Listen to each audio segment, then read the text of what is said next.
Hi friends, అందరికీ శుభోదయం. మీ SRK Telugu barber శుభాకాంక్షలు. మరియు ఈరోజు మనం గుండును ఎలా చేయాలో మనం ఈ వీడియోలో క్షుణ్ణంగా చూద్దాం. నేను మీకు వివరంగా ఈ వీడియోలో మీకు తెలియజేస్తాను.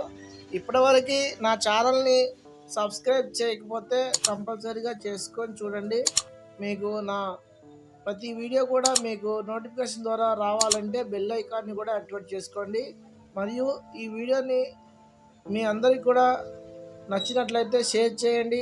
అందరికీ ముందుగా తలంతా వాటర్ని తడుపుకోవాలి. వాటర్తో చాలా మెత్తగా తడుపుకున్న తర్వాత కొత్త బ్లేడ్ వేసుకొని ఇలా ఏటవాలుగా, అంటే మనం కత్తిని నిలువుగా కాకుండా మరియు పడుకోబెట్టుకోకుండా ఏటవాలుగా ఉంచి నిదానంగా మన బొటన వేలిని పైకి అనుకుంటూ కత్తిని కిందకి ముందుకు సాగనివ్వాలి. అలా చేసినట్లయితే ఎక్కడ కూడా చిన్న ఘాటు కూడా పడుకోకుండా మంచిగా స్మూత్గా వస్తుంది గుండు.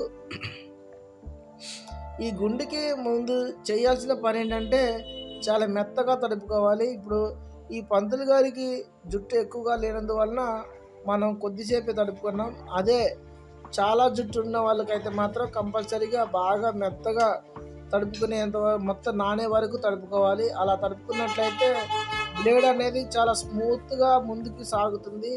లేకపోతే ఎంత కొత్త బ్లేడ్ అయినా సరే అక్కడే స్ట్రక్ అయిపోతుంది. చూడండి, పంతులు గారికి చాలా స్మూత్గా వెళ్ళిపోతుంది.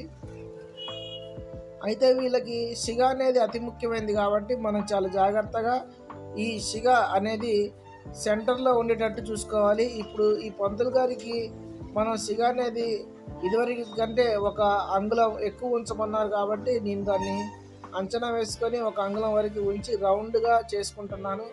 మీరు కూడా పంతులు ఎవరైనా వచ్చినట్లయితే వారికి ఇలా సిగని జాగ్రత్తగా చూసుకోవాలి.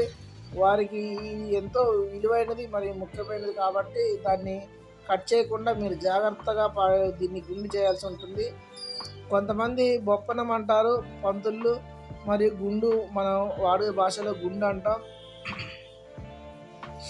ఇలా గుండుని మొత్తం కూడా క్లీన్గా చేసుకోవాలి. కొంతమందికి చాలా చుండ్రు మరియు కురుపులు లాంటివి ఉంటాయి. అలాంటప్పుడు కూడా మనం చాలా జాగ్రత్తగా మనం చేయాలి. ఎందుకంటే అవి తెగుతాయి. చుండ్రున్న వాళ్ళకు కూడా చాలా జాగ్రత్తగా చేయాలి. ఎందుకంటే మనకి ఆ చుండ్రు అనేది గోర్ల ద్వారా మనకి అంటుకుంటుంది కాబట్టి ఇదంతా కార్యక్రమం అయిపోయిన తర్వాత మనం డెటాల్తో చాలా శుభ్రంగా కడుక్కోవాలి. గోర్లలో ఆ డస్ట్ అనేది లేకుండా చూసుకోవాలి. అసలుకైతే మనం గ్లౌజులు వేసుకోవాలి, కానీ ఇది ఎక్కువ శాతం మనం గ్లౌజులు వాడట్లేదు కాబట్టి మనం చేతుల్ని చాలా శుభ్రంగా కడుక్కోవాలి. చేసిన తర్వాత చూడండి, మొత్తం ఇలా రౌండ్గా తిప్పుకుంటూ మొత్తం కూడా మనం ఏటవాలుగా కత్తిని ఉంచి స్మూత్గా చేస్తూ ఉండాలి. మనం ఎప్పుడూ కూడా చూపుడు వేలు ఎడమ చేతి వైపు ఉన్న చూపుడు వేలుని మనం పైకి అనుకుంటూ ఇలా కత్తిని కుడి చేతితో కిందకి ముందుకు పోనిస్తూ ఉండాలి. ఇలా చేసుకున్నట్లయితే మనం ఎక్కడ కూడా చిన్న ఘాటు కూడా పడుకోకుండా మొత్తం వస్తుంది. చూడండి, కొంతమందికి అక్కడక్కడ బొబ్బలు ఉంటాయి. అలాంటప్పుడు మనం గబగబా చేయకూడదు, నిదానంగా చేసుకోవాలి. ఇలా చేసుకున్నట్లయితే వాళ్ళకి ఎంతో స్మూత్గా ఉంటుంది. ఈ వీడియో కూడా మొత్తం కూడా తల యొక్క గుండు చేయటం కాబట్టి సేమ్ ఉంటుంది కాబట్టి నేను ఎక్కువగా దీన్ని సాగదీయాలనుకోవట్లేదు చెప్పడం. ఎందుకంటే మొత్తం కూడా ఒకటే టైప్లో చేయాల్సి ఉంటుంది. ఎక్కడన్నా మనకి ఈ తడి అనేది ఆరిపోతే మనం వాటర్ కొట్టుకొని ఇలా స్మూత్గా చేసుకుంటూ ఉండాలి. చూడండి, గుండు అనేది 30 వంతు అయిపోయింది. చాలా తొందరగా అయిపోతుంది గుండు చేయటం కూడా. అయితే మనం మొత్తం అయిపోయిన తర్వాత మళ్ళీ ఒకసారి వాటర్ కొట్టుకొని మళ్ళీ కూడా మొత్తం చేసుకున్నట్లయితే ఎక్కడా కూడా చిన్న వెంట్రుక అనేది లేకుండా మొత్తం క్లీన్ అయిపోతుంది. ఇలా మీకు ఈ వీడియో నచ్చినట్లయితే లైక్ చేయండి, షేర్ చేయండి, సబ్స్క్రైబ్ చేయండి. మరిన్ని వీడియోల కోసం మా బెల్ ఐకాన్ కూడా యాక్టివేట్ చేసుకోండి. మాది ఇంకో ఛానల్ కూడా ఉంది, అడ్డగూడూరు రవికుమార్. ఆ ఛానల్లో రకరకాలైనటువంటి వీడియోలు మేము పెడుతూ ఉంటాం. వంటలకి, ఆయుర్వేదం మరియు సెలబ్రేషన్స్ రకరకాల వీడియోలు దాంట్లో అప్లోడ్ చేస్తూ ఉంటాను. దాన్ని కూడా మీరు ఆదరించాలని కోరుకుంటూ, మీ ఎస్ఆర్కే తెలుగు బార్బర్, భద్రాచలం. మీరేమన్నా ద్వారా కామెంట్ల రూపంలో మీ యొక్క ఏదైనా సమాచారం చెప్పాలంటే కామెంట్లకు తెలియజేయండి. అలాగే మీ యొక్క డౌట్లు ఏమన్నా ఉన్నట్లయితే కూడా ఆ కామెంట్ రూపంలో తెలియజేయండి. నేను దానికి రిప్లై ఇస్తాను. కంపల్సరీ కామెంట్లో మీ యొక్క డౌట్లు మొత్తం అక్కడ పెట్టండి. లేకపోతే ఎలాంటి వీడియోలు చేయాలో కూడా మీరు నాకు చెప్పినట్లయితే నేను అలాంటి వీడియోలు చేస్తానికి ట్రై చేస్తాను. నాకు అవకాశం ఉన్నంత వరకు మీకు ఇలా వీడియోల ద్వారా మీకు నేర్పియాలని నేను చూస్తూ ఉన్నాను. ఇలా మొత్తం రౌండ్గా చేసుకోవాలి. వారికి పిలక అనేది మనం వాడుక భాషలో పిలక అంటాం, వారి సిగ అంటారు. ఇలా దాన్ని చాలా జాగ్రత్తగా మనం చేసుకున్నట్లయితే వారికి కూడా మంచిగా తృప్తి ఉంటుంది. ఈ వీడియో మొత్తం చూసి చాలా నిదానంగా జాగ్రత్తగా నేర్చుకోండి.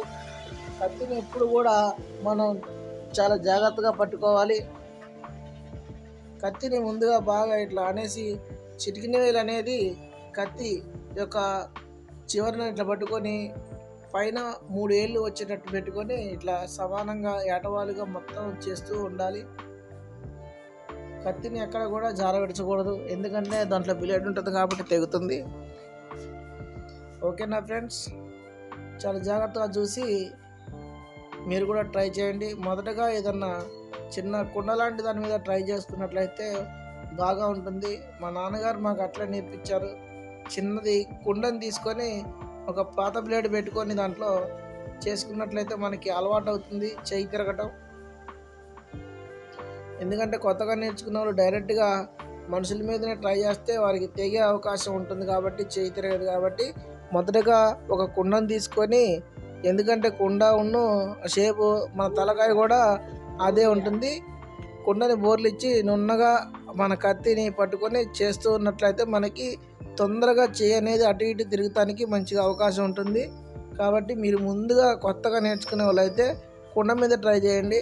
షేవింగ్ అయినా గుండైనా అది తొందరగా వస్తుంది. అలా చేసిన వాళ్ళకి ఇక తిరిగి ఉండదు. ఓకేనా ఫ్రెండ్స్, ఈ వీడియో మొత్తం చూస్తూ ఎంజాయ్ చేయండి.